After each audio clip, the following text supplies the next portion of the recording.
after a long sabbatical. Thank you. Yeah. Thank you for sticking with us. If this is your first time, thanks for giving us a shot. Appreciate Good it. to see you again, Vac. Good to see you, Vinny. We got through our little week of issues. Oh my gosh, it was nuts. It was nuts, dude. I had a couple people of don't know, Vinny has kids. We'll leave it at that. yeah. Oh boy, so many times. Yeah. We had to postpone the podcast because of emergencies, and then there was, of course, internet issues, and then there was conflicts of shows. But hey, we're here. We're glad you're here. Thank you so much for sticking with us. Yeah. It's interesting that kind of sidetracked us, Vac, for so long, because that's kind of what I wanted to talk about on this podcast, was how unpredictable stand-up comedy is. Mm-hmm. Yeah, I mean, it's as unpredictable as life. You can't really count on anything, you know? Yeah. I always tell people, as soon as you have this figured out, you're screwed. Exactly. Because you're going to be wrong. You're going to be wrong. Happen. Exactly. Yeah. My plan on our last podcast, as you know, was to bring the final version of the I Hate My Son bit back to this podcast. And then I was going to show the progression on the podcast. You know, it went from here, and now it's here. And so I taped the first show on Friday, and then the show on Saturday night. Of course, I ran into a problem, which isn't really a problem, but one of the audience members started talking to me. Mm-hmm. Mm-hmm. Yeah.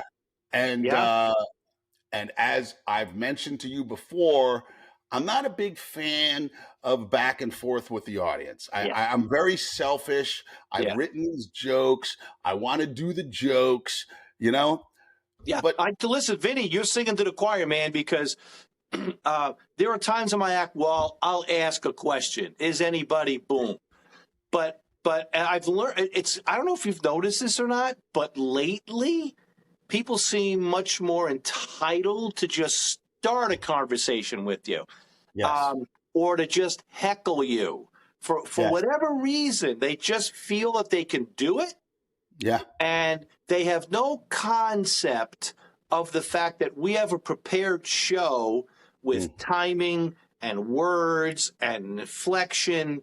And as soon as they start yammering, boom, the joke could be ruined. It's ruined. Yes. Because most people get it. Sometimes you pause, and it's the pause that's funny. Yes. And they go, hey, what are you doing? Yeah. Yeah. And it's like tripping a dancer, man. You know? It's right. No matter what. It's like, if you watch it, that's a really good analogy, Vinny. If you ever watch, I don't watch ice skating a lot, but when the Olympics are on, you know, you ever see, like, if an ice skater falls, they get back up, you're like, it's kind of ruined. They fell. Yes. Or like if a juggler drops something, you go, he dropped. He had a little joke about it, but he dropped something. You know what I mean? But that's self-inflicted. Our thing, what we're talking about, is the exact opposite of self-inflicted. It's someone feeling they have the right to just chime in. They don't have the balls to ever get on stage in front of a room full of strangers. Right. No, but they'll sit out there in the safety of the audience. Oh, yeah. And yell something out to you. I don't know if they think they're funnier than you or they don't like the attention you're getting. I don't know what it is. But they're trying to impress their date. Watch this, watch this. Hey, blah, blah, blah, blah. Yeah. And sometimes we have a witty comeback and the crowd likes it, but then that can either shut the guy up or encourage him to keep going. See, I helped the guy out. I was the highlight of the show.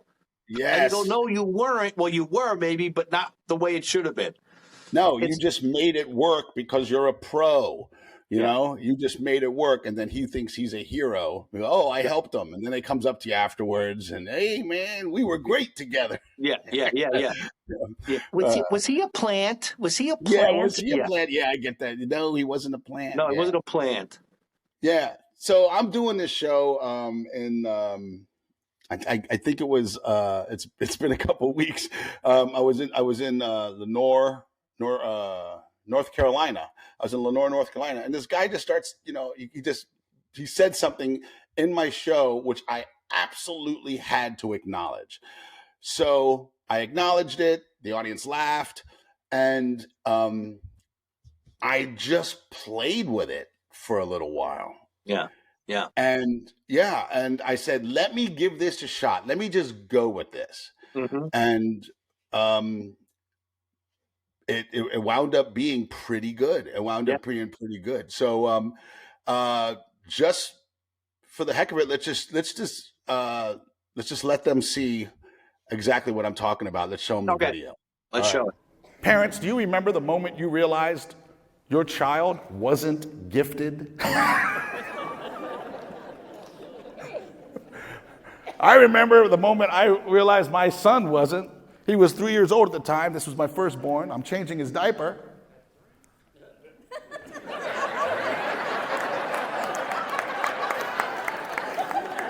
I told you he wasn't gifted.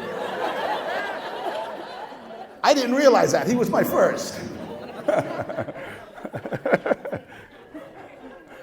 When was your boy potty trained? 2?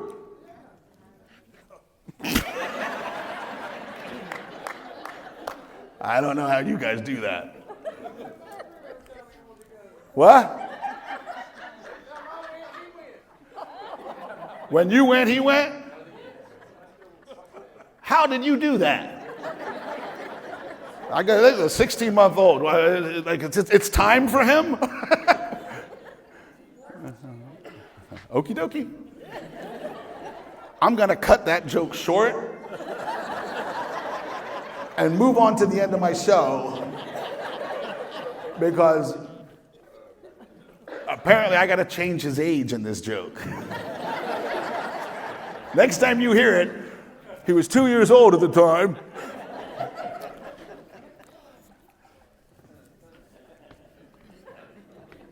That's the first time that happened.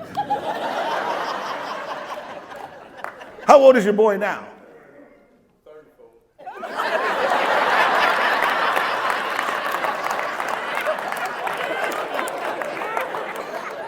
Well, kudos, holy cow. That was a long time ago. And he was potty training it too. Is he in advanced placement courses when in high school and stuff? Just say yes, please. Just tell me he's a rocket scientist or something. Whatever. I don't know if the end of my show is going to be as funny as that. All right. Let's just do what I planned. God bless you, sir.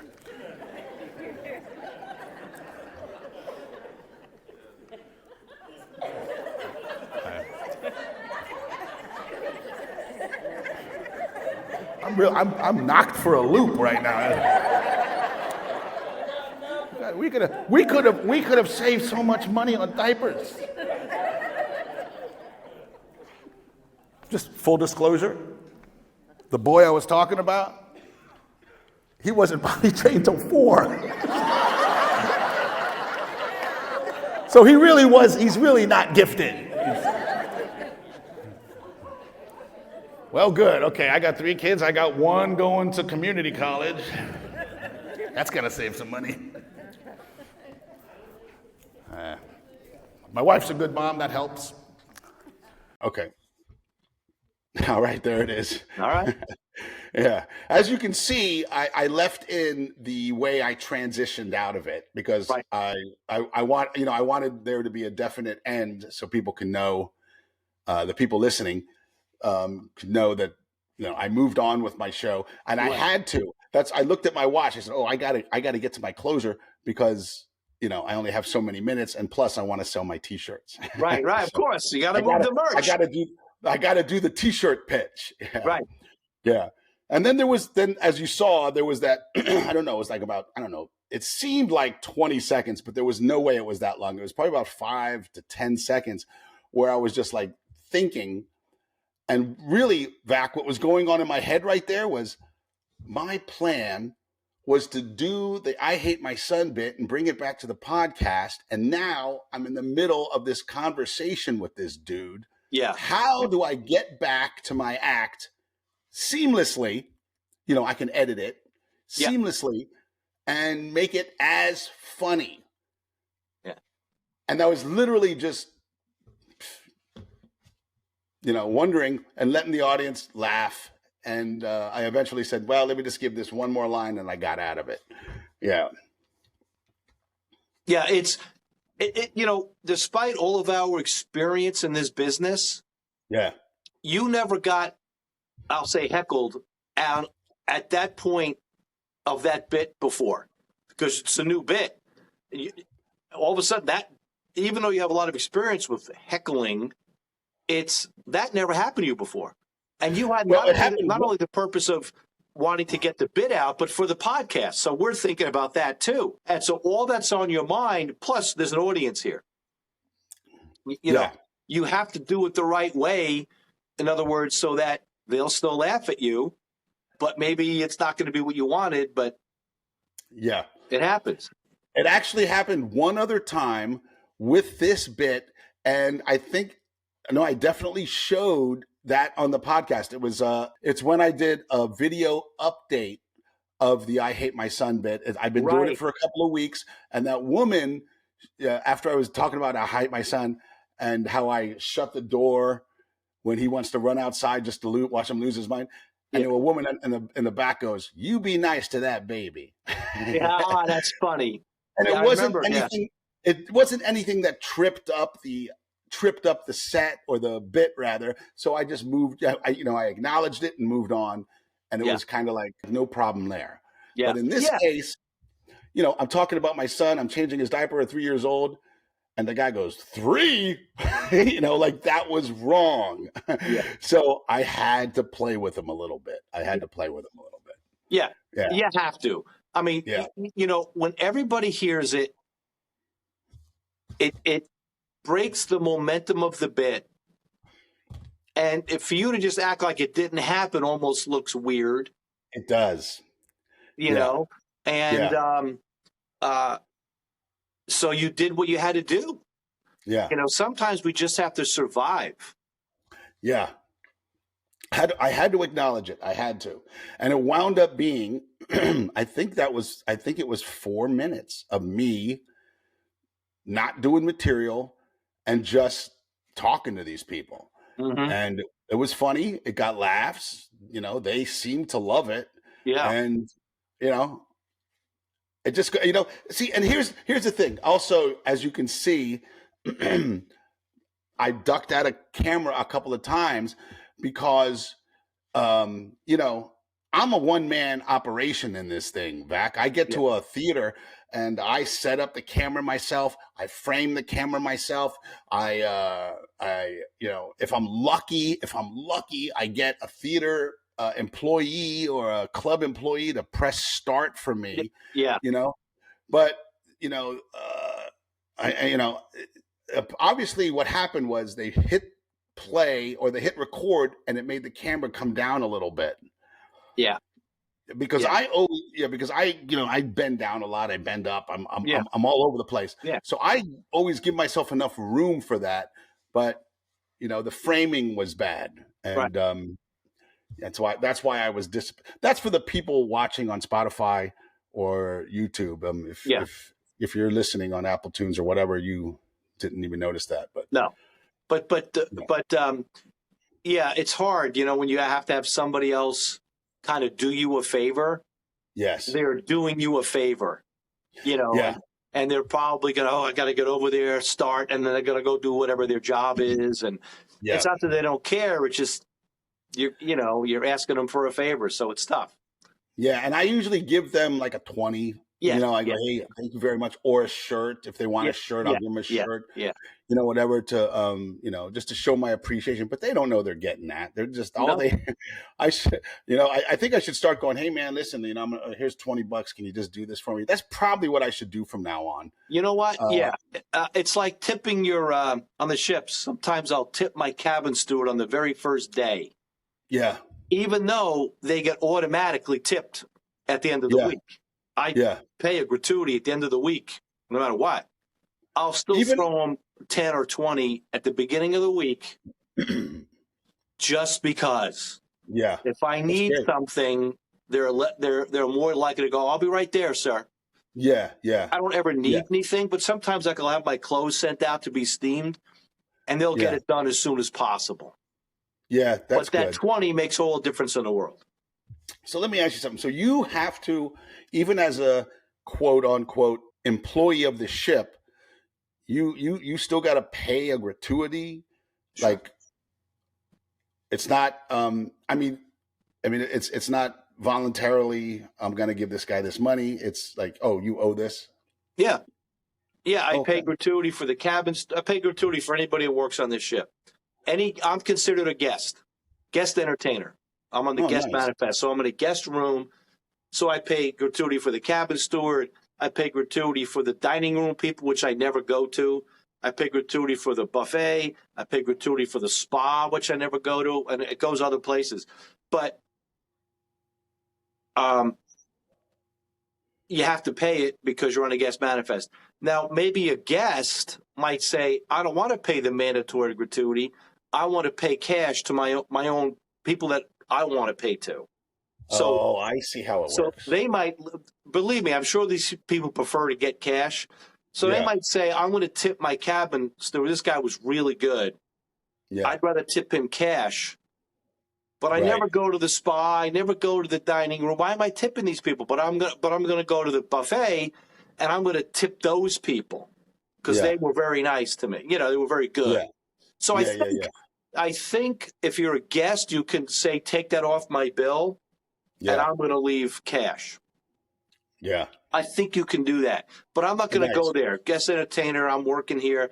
I'll still tip a little extra like my cabin guy. Yeah. He'll get a little extra. I didn't hit him up yet, but I'll leave something on my desk when I leave. Nice. A little extra cash. Something nice. Something nice. They work hard. I mean, they work hard. Yeah. So. It's crazy. It's crazy how this job, what we do. Yeah. It's I don't, and those of you listening know I have said other times, next week we're going to do this.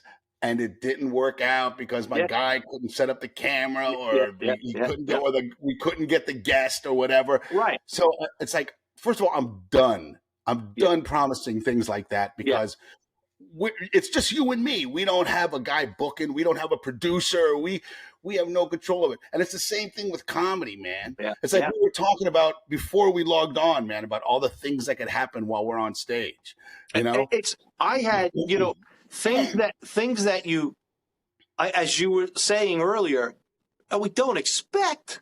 I mean, anything can happen. The sound could go out. The lights could go out. Okay. I think the worst, I don't know if it was the worst heckle I've ever had. I've had nasty people. I've had mean people heckle. Like you could tell there's something wrong. The worst one I ever had in my life, and I've had some bad ones. This is years ago. I don't know if you ever did. I was at the Lake Ontario Playhouse, way upstate New York on Lake Ontario. Beautiful. And a packed house, packed place. It was just jammed. And it's going really well. I'm happy with the set. Everything's good. I feel like I'm going to really have a good show. And I start doing Italian stuff. I'm Italian, whatever. Yeah. Vaccarello, little Cali, how you doing? Okay. And just at a moment where it's like complete silence after one joke before the next, this lady yells out. She says to me, I'll never forget it, Vinny. It's seared in my brain. She yells out, get off the stage, you filthy guinea bastard. Oh, shit. I came out of nowhere.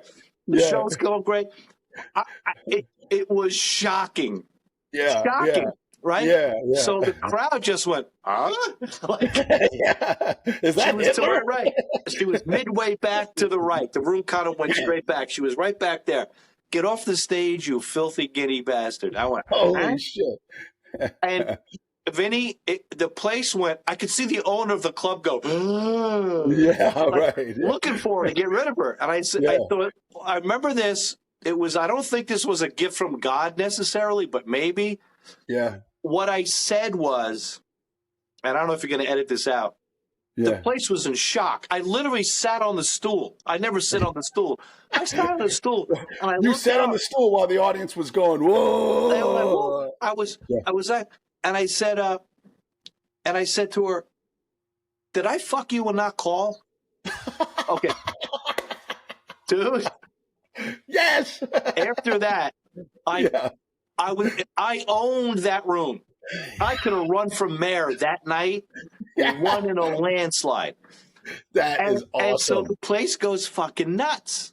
Yeah. So the owner's looking for her, and she goes, "Oh no, it's okay.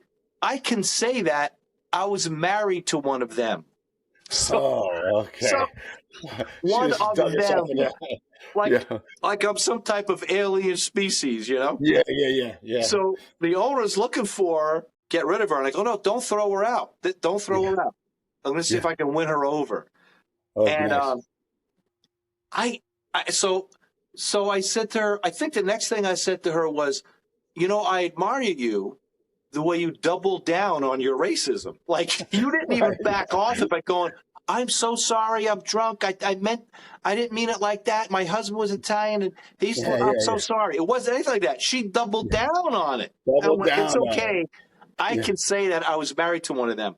Yeah. And the place is like, "Holy shit, lady." So I said to her, "You doubled down on it. Like, I actually kind of admire you for that." Yeah, right. And I said that's when I started doing this thing about the owner wants to get rid of her. I'm like, "Don't get rid of her." I said, "Sticks and stones may break my bones." Remember you were a kid, your parents told you that? In other words, toughen up.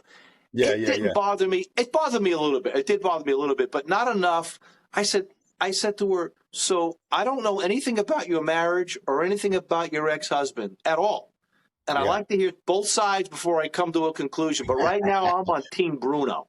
Yeah, right. Yeah, I'm guessing Bruno looked at you and went, "Holy shit, I'm out." Yeah. I'm guessing that's what happened, right? Yeah. So, but I said to her something along the lines of, I almost got a sense that she thought she was being funny as opposed to being racist or whatever you want to call it, right? Yeah. I didn't get the feeling that she had meanness in her bones. I got the feeling she was trying to be funny, and she just doesn't know what funny is. Yeah. So they let her stay. And I said, "Let her stay. We'll see if I can win her over."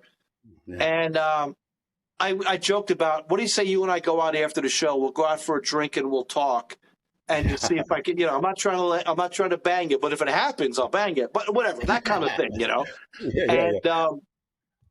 And the crowd, they actually clapped. They go, "No, let her stay." I said, "I'll win her over." I didn't think that she was being mean. I think she was stupid. Stupid. Yeah. I think she was stupid. But I'll never forget that. Get off the stage. You know what bothered me the most, Vinny? Filthy. Filthy. Not guinea bastard as much as filthy guinea bastard. And I'll never forget it. But but here's the problem that I had, and the problem that we face when there's a heckler, and especially if you have a great comeback, is that material now is gone. Yeah. People want to hear more of that. Yeah. No matter what they say. Yeah. Especially if you got a killer comeback like you had. That was great. I think people thought it was a plant. And I said something along the lines of, "Ladies and gentlemen, don't be mean to her. Give her hands, my ex-wife." So it just kept exploding. It just kept exploding. With laughter. Had you already done your oh wait, you said it was a long time ago, so you probably weren't even married at this time. Yeah, okay, yeah. It was 10, 15 years ago. 15 years. I mean, it was a long time ago. But it's seared in my brain. Heck yeah. As the most I don't know, the heckle that I got, that I had the meanest heckle that I had the best response to. Right. And I had no idea where it came from. Did I fuck you on that call? I mean, that's great. Dude, it was because there was so much tension in the room. Yeah. That was the thing. It wasn't just some idiot heckling and who's this guy? It was like, holy shit! Did she just say that? Yeah. Were you closing or featuring at that on that set? I was closing, so I had about 30 minutes left. Oh man! So I said to the audience, "Go look, I'm kind of done with this. I have nothing else to say to her." But you guys don't want to hear material. I know this business. Like when you have a killer comeback and a killer organic moment, they want more of that. Yeah. And material becomes So how do you get back to material? Yeah. Because you can't belabor that. You're going to wear that out. Eventually, it's going to wear out. Okay, we heard it already. So I don't even know what I did after that. I think it just kind of went, well, I'm doing more Italian stuff, so let's get ready. And they might have, do more time. So I said to them, look, folks, after that, material is going to be tough, but I got 30 minutes left. So strap in, Yeah. See, exactly there, what you're talking about is why in that video we just showed, I had that little bit of conflict. I mean, the interaction with that dude was going so well. The audience was loving it. Mm-hmm. And I literally had to pause and go, how am I going to get back into material? How am I going to do better than what this is doing? Or you don't have to do better, but you have to do at least as good as what that was doing. Yeah. And plus, I wanted to do this bit so I could show it in the podcast. I was literally conflicted for about 6 or 7 seconds. Yeah. And that's why I threw it off with, I'm knocked for a loop here, and then I boom, boom, boom. But yeah, dude, that is probably that's the top 2 comebacks I've ever heard in a situation like that. I've never had anything nasty. I mean, I guess the worst thing that I've ever had yelled at me, I was in Birmingham at the Stardome in Birmingham, Alabama. I'm doing my set. It's up, it's down. It's not, it's just, I'm treading water. And I paused for a moment, and out of the darkness, this guy in the back goes, "You suck." Like that. I mean, that's literally the worst I've ever had. That's the worst I've ever had. And I wasn't having that bad of a set, but I mean, it wasn't, I wasn't dying. It was just, and what came to me was I just went, well, you want to hear something funny, pal? You paid to see me. So you suck. Yeah. That was the biggest laugh I got for that show. So I was featuring, I was middling back then. So I just go, hey, thank you, ladies and gentlemen. Good night. I just left. Yeah. I got years ago, I was on this run, I think for the Comedy Zone or something. And I had a one-nighter at a bar in South Carolina. And they looked up my last name. The host couldn't even say it. Didn't even know if I was American. I mean, and out of the darkness, I heard, "You ain't from around here, are you, boy?" Oh, boy. Yeah. No, I knew. But my father fought in Normandy, so that kind of won them back. Yeah. You throw that into the, but there were some, that's when I just went, wow. Yeah. We can definitely face it sometimes. And it's not some always guys, good.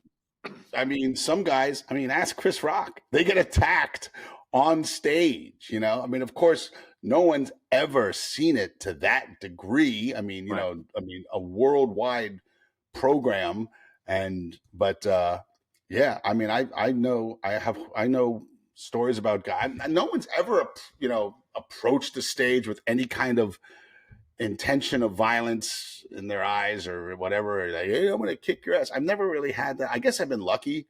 Maybe. I had a guy one time, and it was on a ship in one of the comedy clubs. So small room, beautiful, great freaking setup. Great setup for comedy. And this is, I don't know, 5 years ago, maybe 6 years ago. And I'm literally, I get introduced and I'm walking, you kind of walk along a wall. The wall's on your right and the crowd's on your left, and it kind of goes out that way. And then the stage is in front of you. So I'm walking along the wall, and as I'm stepping up on the stage, the crowd's clapping, this guy goes, this guy's horrible. And I'm like, really? And I heard it was just to my left, and the people on my left heard it, but they were clapping, so the rest of the crowd didn't really hear it. So I chose to kind of ignore it because I don't want to go on stage and start hammering someone. The crowd's going to go, "Wow, what's your problem, guy?" Yeah, what are you doing? Don't know. But now, of course, I'm thinking this guy's he's not going to stop. I looked at him, and you could see his eyes. He had crazy eyes. Yeah, those crazy eyes. Yeah. Go, this guy's nuts, right? Yeah. An older guy, and he was with his wife, and I glanced over and saw him. And I think I might have said, "Good evening." And he goes, "You're horrible. You're no good." Now the whole place heard it. Yeah. Now it's okay to attack. I may have said good evening. Like that might have been it. Yeah. How you doing? You're horrible. And he just, and bang. And he said about 2 or 3 more things. And I go, "Sir, what's that old saying? I don't see Velcro on your ass. You can go." Whatever, right? So I finally said to him, the crowd now hears it. Yeah. And they're mad. I go, "I haven't even gotten a joke out. Guys, let me get some material out before you think I suck. I mean, but I don't suck, or if I sucked, I wouldn't be here. Like none of what you're saying makes sense." Yeah. So he's to my left. I said, "You know what? I'm not even going to continue with you in the room because you're going to ruin it." And then they'll say, on my review, they'll say, the comedian was okay. Because okay. So I said, "So you got to go. You got to go." Yeah. And the crowd's like, "Get out." So the guy gets up to leave. So he's on my left. The exit's to the right. Yeah. He's got to cross in front of me. I know he's going to make a scene, but he's got to cross and exit that way. And he gets up. The crowd's clapping. And he starts walking to the stage. All I said to him was, "Sir, don't step on that stage. I have witnesses, and I know how to defend myself, and I will ruin your night." Great. Nice. I promise you that. Yeah. I promise you. Yeah. And he turns and just walks along, doesn't step on the stage, and he goes out. Yeah. I did a whole thing. The poor wife, I did a whole thing to the wife, like, "You need help, get away from this guy," and all that kind of stuff. He was clearly a maniac. Right. How he's gotten that far in life without somebody doing something to him, I don't know. Yeah. Yeah. But he was out of his mind. That's the only time I felt like this might get ugly really fast. Right. Yeah. And then you got to go with what's the boss going to hear? I got to know a fist fight with a passenger. Well, you know what? We're not taking any more chances. You're gone. It's funny. You and I, we've been in this business so long. When someone is just going to be a problem and he needs to be ejected. I had a situation like that a couple years ago in Vero Beach, Florida. I was in Vero Beach, Florida. I walk on stage, they introduce me, and this guy just starts in with me. And he's clearly drunk. And I played with him for about I said, "All right, brother, blah, blah, blah, boom, boom." And he just kept coming at me. All right, that's it. Get him out of here. You know what? Matter of fact, get the whole table out. And then the other people there were like, "Whoa, what do we do? I said, "All right, you guys can stay. He's got to go." I wasn't, you just know immediately, this guy won't stop. He's got something against me. And he needed to go. I don't even remember what he was saying to me, but I was just like, I'm not even going to mess with him. I don't know if any other performing artists have to deal with that to the level that comedians do. Right. You know what I mean? And I don't know what you think about this, Vinny, but has it gotten worse, or is it just, whatever? We're just thinking about things because they're recent. I don't know, but people feel entitled to blurt things out. Yeah.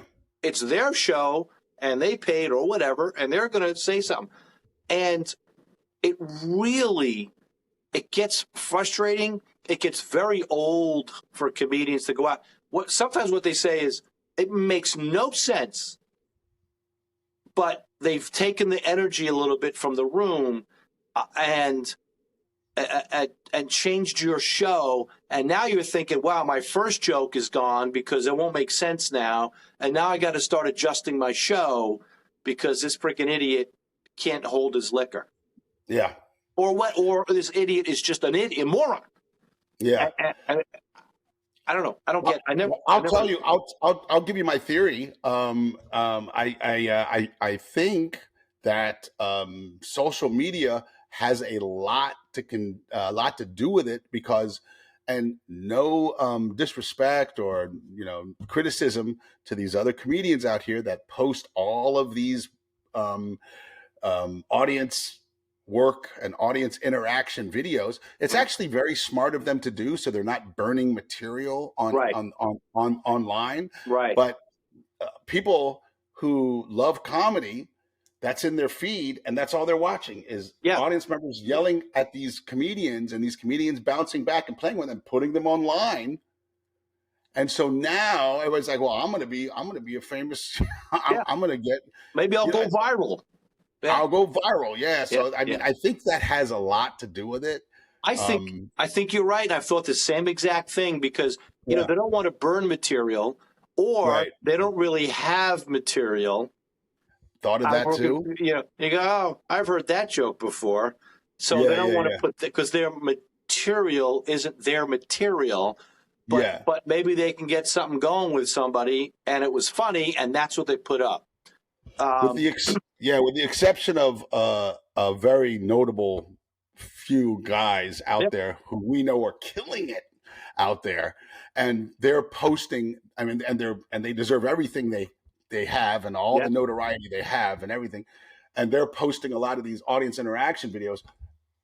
With the exception of those guys, we know they got material. They're funny as hell. They just don't want to burn all their material. Right. So that's why they're posting. It's a very smart way to stay, just to keep being in front of eyeballs. Yeah. And perpetuating your brand. But so kudos to them. Yeah. But I think there's this, I don't know, it's like a side effect of it, is that these people who go to comedy clubs, they think, oh, it's okay to do that. It's, they'll put it online. Yeah, well, they'll put it online. And hey, whatever. So, hey, I just did. It's out there. It's out there. Yeah. But I wanted to show everybody the way things they never go as planned. They never. I mean, I said, I'm going to bring it. I'm done promising what I'm going to bring back to the podcast. I'm done. But I wanted to show everybody that, well, here's what messed that up. My promise to you is that I will bring that bit back to the podcast. You will see a final version of that bit along with the other bits that Vac and I work on here in this podcast. You will. But I'm done promising when they're going to see them. It's going to happen. It's going to happen. It's going to happen. I haven't done my women find things better than men yet because I just haven't had the situation. But I'm hoping to get that maybe tomorrow night, but I'm in a theater, but I'm going to try and record it. But if not, we'll be doing that. 'Cause I haven't tried it yet, and I really want to get to it. But I want to make one more point about what you were saying about social media and a lot of guys posting crowd interaction videos. Yeah. And there's a difference between somebody heckling you and coming back with it, or you as a comedian saying, asking them a question like, who's got kids? And someone goes, I got 4. You got 4. And they say something and then a banter starts. Yeah. They didn't heckle you. Right. That's not They answered a question. You got kids? Exactly. Yep, I do. How many you got, sir? Yeah. 4. Maybe the way he said it, you could go, oh, my God, are you all right? Like, I got 3 girls and you got 3 daughters? And that's different than a heckle. A heckle is just I've seen guys post heckle videos. Oh, yeah. But most of the time it's an interaction. Yeah. Which may have started innocently enough. You know, we have any nurses in the room? What's your specialty? Oh, your nose and throat. Oh, whatever. Yeah. That's different than a heckle. Much different. And this guy that yelled out at my show, he wasn't trying to trip me up. I think he was literally just commenting on the bit, and it went a little louder than maybe he had planned. The audience heard it. I heard it, you know. And so it wound up being 4 minutes of me messing with him. So yeah, that's that. If I said that he heckled me, No, you didn't. No, I was going to your point about the social media stuff. Yeah, and you're absolutely right. Huge difference between asking a question, getting a response, playing with that, and a guy just yelling out shit like "you filthy." Dingo. What did he say? No, it was a lady. Get off the stage, you filthy guinea bastard. Yeah, you filthy guinea bastard. You know what? When she said that, when you said that, you know what immediately went to my head where I would have went with that? What? I went, that's Sicilian, ladies and gentlemen. I'm Italian. You got to call me a Dago, bitch. That's right. That's funny. Yeah. That's a Sicilian. Yeah. All right. This was fun. This was fun, Vac. Yeah. The unpredictability of stand-up comedy. We will be back as soon as we can with another episode of New Bits with Vac and Vinnie. We love that you are listening to the show. Please, if you haven't yet, subscribe, write us a review on your favorite podcast platform. That really helps us out and helps our visibility out. Yeah, absolutely. Thank you. Thank you so much for listening. Where are you this week? I'm on the Anthem of the Seas until Thursday. Then I fly home to Vegas for about a week. Nice. And I've been home since December 10th, so it'll be nice to be home. You're a warrior, dude.